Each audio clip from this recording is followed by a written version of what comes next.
o recurso que a sua empresa precisa para que ela continue funcionando.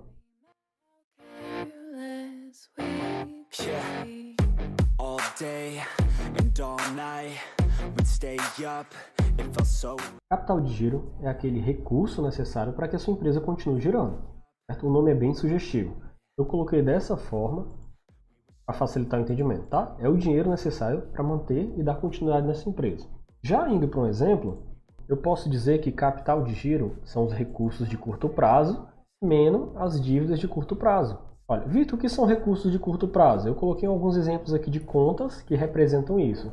É a tua conta do caixa, né? O que realmente tu tem em caixa, o que tu tem no banco, o teu estoque, se você tiver estoque, e as contas de cliente a receber.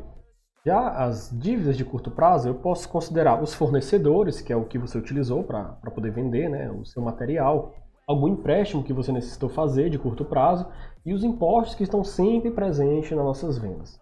Então, utilizando a fórmula, eu pego o que eu tenho de recurso, tiro o que eu paguei de obrigação e eu encontro o capital de giro.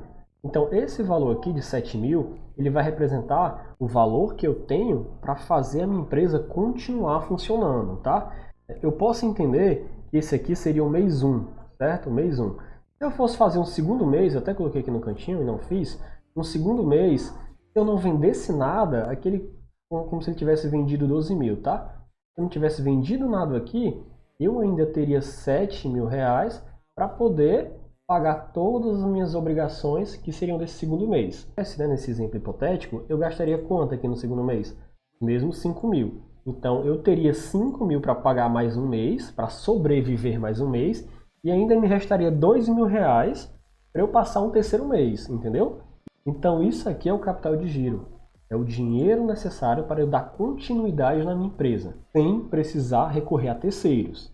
Como a gente falou aqui nesse exemplo, no mês 2 eu conseguiria passar mais um mês, certo? Com 5 mil, se eu gastasse os mesmos 5, mas em um terceiro mês eu só teria 2, né? Para honrar minhas dívidas, ainda faltaria 3 mil. E esses 3 mil poderiam ser capitais de terceiros ou capital próprio. Certo? O capital de terceiro seria o quê? Um empréstimo no banco, né? Eu estou precisando de mais 3 mil para poder fazer minha empresa continuar girando. Ou eu poderia pedir emprestado a minha mãe, meu pai, enfim, amigos. Ou então chamar mais alguém para minha empresa como sócio, ele entrar com dinheiro, enfim. Isso aqui é a parte estratégica que você tem que raciocinar e pensar, certo? Positivo ou negativo, gente, isso aqui é clichê, né? Aqui a gente percebeu que o saldo foi positivo de 7 mil reais. E de repente as dívidas aqui fossem de 15 mil, por exemplo, ele teria aí o capital de giro negativo em 3 mil reais. Beleza? Então vamos agora para a parte 2. Vou alterar isso aqui. Quando vamos precisar do capital de giro? Como você viu aqui em cima, o capital de giro ele é necessário para uma empresa continuar funcionando. Certo? Então a gestão do capital de giro tem que ser feita o tempo todo. Precisa ser feita o tempo todo. E essa gestão deve ser feita através do fluxo de caixa. É uma das ferramentas, certo? Inclusive, eu tenho aqui no canal, certo, um vídeo sobre fluxo de caixa. Um vídeo rápido de 5 minutos, onde eu te passo as principais orientações sobre o fluxo de caixa, certo? Não deixe de assistir. Eu coloquei o link aqui abaixo e também tem um linkzinho aqui no card. Gente, não se esqueça de se inscrever no canal para ficar por dentro sobre assuntos de gestão financeira e também para ajudar no crescimento do canal, beleza? Então, agora que sabemos que o capital de giro precisa ser gerenciado frequentemente, existem várias situações, certo, que aumenta e diminui a quantidade desse capital de giro nesse exato momento, certo? E uma delas são essas 4 que eu coloquei aqui, certo? Quando a gente vende menos, existe uma tendência maior de utilizar mais capital de giro para poder pagar as contas. É simples. Você não vendeu, mas a conta está chegando. Se a conta está chegando, eu preciso de dinheiro para pagar. E esse dinheiro para pagar é o seu capital de giro. Entendeu? Se os custos aumentam e a venda continua a mesma, por exemplo, eu preciso de mais dinheiro para pagar esses custos que aumentaram, entendeu? Esse dinheiro extra também a gente chama de capital de giro. Muito provavelmente de terceiros, né, que não é seu. Outra situação são esses prazos esquisitos. O que são prazos esquisitos? É quando você não faz bem a gestão de prazos da sua empresa. Prazos de recebimento e prazos de pagamento, né? Que é o ciclo operacional e o ciclo financeiro. Vitor, o que é bem isso, né? É quando você paga à vista e recebe a prazo. A gente entende que quando você faz isso, você fica sem dinheiro no bolso. Você tirou 10 mil reais para fazer o pagamento da sua mercadoria, mas quando você foi receber do seu cliente, você disse que ele só poderia pagar depois de 30 dias.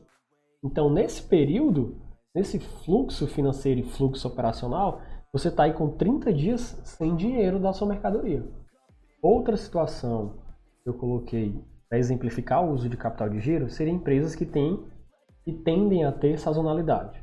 Né? Eu acredito que seja o exemplo até mais fácil de compreender. A empresa vende muito bem no mês de julho, por exemplo. Ela vende bastante, o faturamento dela de julho é de 500 mil reais. Mas passou para agosto, setembro e até o final do ano, ela não fatura nem 50 mil.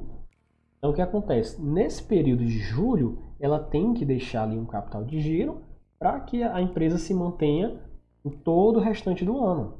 Indo agora para o terceiro passo, eu gostaria mais uma vez de lembrar vocês de deixar o like no canal, para ajudar, e esse rapazinho aqui, o YouTube, entender que esse vídeo é relevante para você, certo? Na verdade, pessoal, isso aqui é só um exemplo simples, né? Exemplo simples. É um exemplo simples e didático para você entender a importância de uma gestão de capital de giro. Claro que no dia a dia as coisas vão ser bem mais complexas, né? Vai exigir de você muito mais planejamento e muito mais das suas decisões assertivas, tá? Mas para simplificar, olha só, uma negociação estranha, ele tinha 10 mil de recursos, certo? Tinha dívida de 15 mil reais e restou para ele um capital negativo de 5 mil reais. O capital de giro dele está negativo em 5 mil reais. Esse cara, ele não sobrevive nem um próximo mês, tá? Qual seria o cenário perfeito para ele? De repente, se ele tivesse algum dinheiro ainda para receber de clientes, alguma negociação, alguma dívida de clientes, ele fizesse uma cobrança, ou então algum adiantamento de cartão de crédito, enfim, ele deveria pegar esse adiantamento, né, mediante as negociações, se realmente fosse viável. Então vamos supor que ele pegou mais 2 mil reais de recurso que ele já tinha direito, ok?